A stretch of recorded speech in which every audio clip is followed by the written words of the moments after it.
Daži sūkstījās, ka pirms tam apskatījām vecu stratēģisko spēli, kuru neviens nezina, un stulbo Mario, par kuru spēja priecāties tikai meitenes un vīrieši ar dīvainu orientāciju. Labi, laiks ir pievērsties īstu vīru žanram, pirmās kārtas šūteriem. Šoreiz ķersimies klāt spēlē, kur galvenais ir lieli un jaudīgi ieroči. Unreal Tournament 3.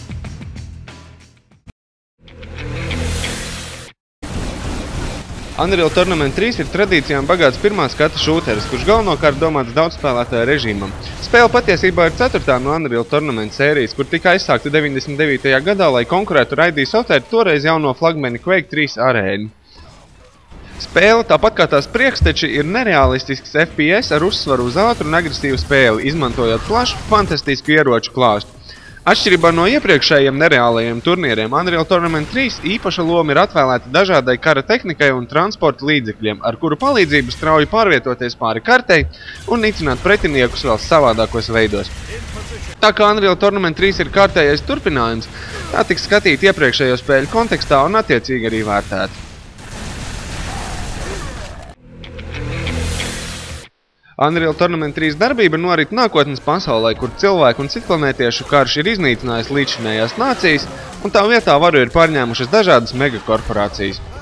Sākotnēji nereālais turnīrs tika uzsākts kā sporta veids, lai nodarbinātu Liandrī uzņēmuma ar aktīvu strādniekus, un tie varētu izpaust savu vardarbību virtuālās izreikināšanās arēnā. Galvenais varonis ir puisis vārdā Reapers, kuru kārtējā kariņā ar krāliem gandrīz nogalina. Taču pateicoties uzticamajai komandai, viņš tiek glābts. Un lai arī dakterīši saka, ka ar šito nav vērts noņemties, ātri vien ir uz kājām, gatavs visus šķaidīt ar raķešmetēju.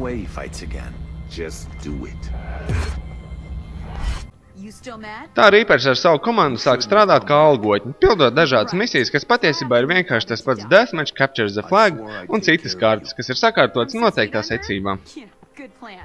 Vienīgais kādēļ dažādiem spēles elementiem tiek doti specifiski nosaukumi un ieviesti papildus termini, piemēram, respawneris, kura lādiņa jāaiztērē, lai uzveiktu pretiniekus, kā rezultātā rodas iespējas, ka spēles autori ir paņēmuši vecās labās kaujas ar botiem kartēs un mēģinājuši tur notiekošo loģiski pamatot un prezentēt kā īstas kaujas misijas.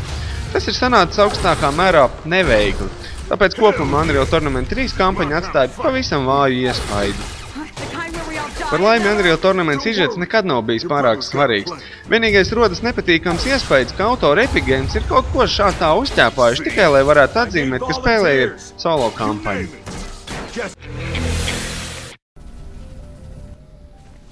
Ticiet man vai nē, bet šī spēle ir veidota uz Unreal Tournament 3 dzinēju. Lai arī uz tā 2007. gadā jau tapa neviena grafiski iespaidīga spēle, piemēram Stranglehold vai Bioshock, Unreal Tournament 3 noteikti ieņem godpilno 2. vietu kā pagājušā gada grafiski jaudīgākais produkts. Diemžēl krīzes 1. vietu neatņēma. Kartes Unreal Tournament 3 izskatās vienkārši satriecoši. Tās vienlaikus ir vērienīgi plašas un detalizētas līdz vismazākajam sīkumam. Izstrādātāji ir pievērsuši uzmanību ne tikai tam, kas kartē ir labi redzams un pieejams, bet arī fonam un vietām, kuras nemaz nevar aizsniegt. Tāpat spēle var uzslavēt par šāvienu specifiktiem, piemēram, jauko biošauteni zaļo žļurgu vai jaunajām sfērām, kuras atgādina mini melnos caurumus. Taču gribētos spēli kritizēt par dizainu. Radies iespējas, ka spēles autori pārāk aizraujas ar traknu metālu vaļinku un kruto džeku, kuriem kakls resnāks par galvu estētiku. Nevelti tā daudziem asociējas ar Xbox hītu Gears of War, un daudzi konsolisti uzskata Unreal Tournament 3 par minētās spēles klonu, nemaz nezinādam par Unreal Tournament daudz senāko vēsturi un tradīcijām. Rezultātā gribas domāt, ka Epic Games cerādam piesaistīt Gears of War auditoriju ir speciāli veidojuši Unreal Tournament 3 līdzīgi tai.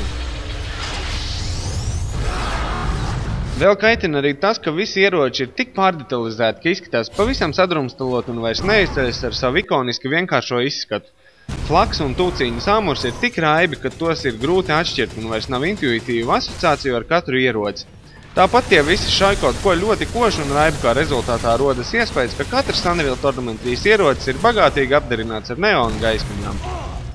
Kopumā var secināt, ka Unreal Tournament 3 ir grafiski iespaidīgs, taču noformējuma ziņā tas daudz viet grēko ar pārlieku trešīgu un popsīgu dizainu.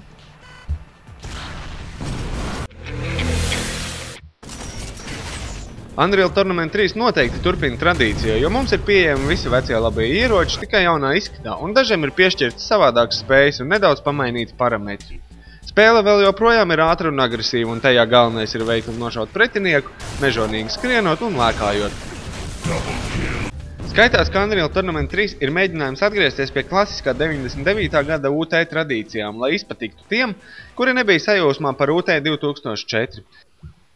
Rezultātā ir aizvākta adrenalīna sistēma un pamainīti dažādi smalki elementi ieročos un lēkāšanas trikos, kas ir vairāk pārzinām pieredzējušākiem kibersportistiem. Lai nešķistu, ka mums tiek piedāvāts tas pats produkts, kas agrāk tikai smukākā iepakojumā, Epic Games ir pievērsuši īpašu uzmanību cīņai izmantojot dažādas transporta līdzekļus. Bez klasiskā Deathmatch, Team Deathmatch un Capture the Flag tiek piedāvāts viegli Capture the Flag un īpaši izreklamētais Warfare režīms. Warfare ir tas pats onslaught režīms no Unreal Tournament 2004, kurā ir jāiznīcina ienaidnieku galvenais reaktors. Taču, lai to varētu sašaut, ir nepieciešams kontrolēt atsevišķus punktus kartē, kas ir savienoti ar pretinieka bāzi. Atšķirībā no Onslaught, Warfare ir daudz lielāks uzsvars uz dažādu kara tehniku un ir ieviesti orbi, speciāli bumbuļi, kas ļauj savā kontrolas punktu savā varā acu mirklī, bez nepieciešamības to ārstēt. Savdabīgs jauninājums ir skateboardu dēļi, ar kuriem var ātrāk pārvietoties un pieķerties sabiedroto transportu līdzekļiem, bet nevar šaut. Interesanti ideja ir Deathmatch kartes, kurās cīņa norit par iespēju tikt īpaši spēcīgā un iznīcinošā mašinērijā. Lai arī spēles veidotāji lepojas ar lērumu jaunas kaujas tehnikas, kas nodrošina ļoti iespaidīgas kaujas, kopumā rodas iespējas, ka Unreal Tournament 3 ir diezgan nabadzīgs. Pazuduši ir daudzi vecie režīmi. Nav ne Domination, ne Assault, ne specifisko Bombing Run vai Invasion. Ir pavisam neliels modeļu skaits, kuri tāpat vairums izskatās vienādi, un iespējas to individuāli modificēt liekas muļķīgi, jo kurš gan var pamanīt tik smalkas detaļas. Tāpat gribas kritizēt netik ērto interfeisu un menu ekrānu. Rezultātā rodas iespējas, ka Unreal Tournament 3 ir smuks, bet manāmi apgriezīts produkts, kurš vairs neizceļas ar to, kur Unreal Tournament allaži ir bijis stiprs, daudzveidīgu saturu un ērtu interfeisu, kurš piedāvā plašas iespējas un lērumu ar dažādiem modeļiem. Vismaz modificēšana un mutātori ir vēl joprojām vietā, kas ir un paliek viens no Unreal Tournament pamatiem. Unreal Tournament 3 noteikti ir ieskams visiem, kas nav pazīstami ar UT sēriju un nezinu, ko nozīmē dinamisks un agresīvs FPS. Daudzie ieroči un pārvietošanās līdzekļi nodrošinās lielisku daudzveidību un jaudīgas grafiskas dzinējas izpatiks tiem, kuriem ir svarīgi, lai spēles būtu vizuāli iespaidīgas. Kā solo spēle, Unreal Tournament 3 ir interesanti tikai, lai uzturnētos cīņā ar botiem. Tā kampaņa ir pārāk haltūristiska un neizteiksmīga, lai to būtu vērts ņemt vērā. Attiecīgi Unreal Tournament 3 īstā vērtība parādās tīkla cīņās, kur pirms tam ir vērts labi sagatavoties, jo spēle ir grūti izbaudīt, ja neesi gana veikls un labi nepārzini visus ieročus un populārākās kartes.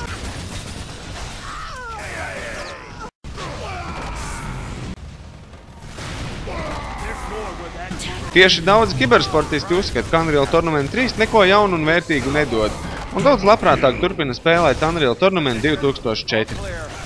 Taču, ja kibersporta smalkumi nav galvenais un patīk jaunas, ātras un iespaidīgas spēles, Unreal Tournament 3 ir īstā izvēle. Galu galā tas šobrīd ir vienīgais nopietnais šāda žanra pārstāvis, kopš ID Software uzmet ar Quake Wars.